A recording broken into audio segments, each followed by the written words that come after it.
ন্যাকমরদ থেকে রানীশংকেল যেতে হলে একটা বাজার চোখে পড়বেই, তার নাম মিরডাঙ্গি বাজার। একটা সময় এখানে ছিল হাতে গোনা কয়েকটি দোকান, আর এখন একটা পুরো দস্তর জমজমাট বাজার।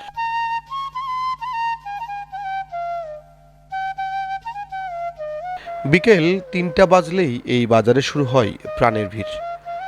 হাটে হাটে মানুষের হাসি, পসরা সাজানো দোকান, আর গন্ধে ভেসে আসা গরম পেঁয়াজু। যদিও সেই ৫০ পয়সার পেঁয়াজুর দোকান এনামুল চাচারটা আজ বন্ধ, কারণ উনি অসুস্থ। শুধু পেঁয়াজু না, এই বাজারের সবচেয়ে বড় চমক খাঁটি গরুর দুধ। ৪০ থেকে ৫০ টাকা কেজি, আর কোনো দিন আমদানি বেশি হলে মাত্র ৩০ টাকাও মেলে।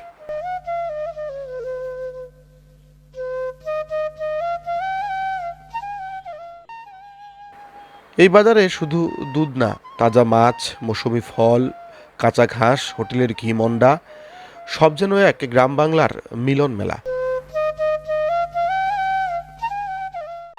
মিডাগি বাজার এখন আর ছোট্ট কোনো বাজার নয়, এটা এখন এলাকার নির্ভরতা, জীবনের সাথে মিশে থাকা এক প্রিয় জায়গা।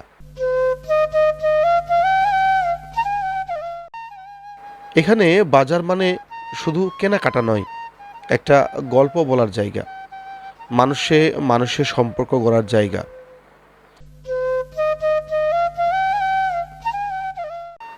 এটাই মিরডাঙ্গি বাজার, ঠাকুরগাঁয়ের রানীশংকেল উপজেলার এক অনন্য গর্ব।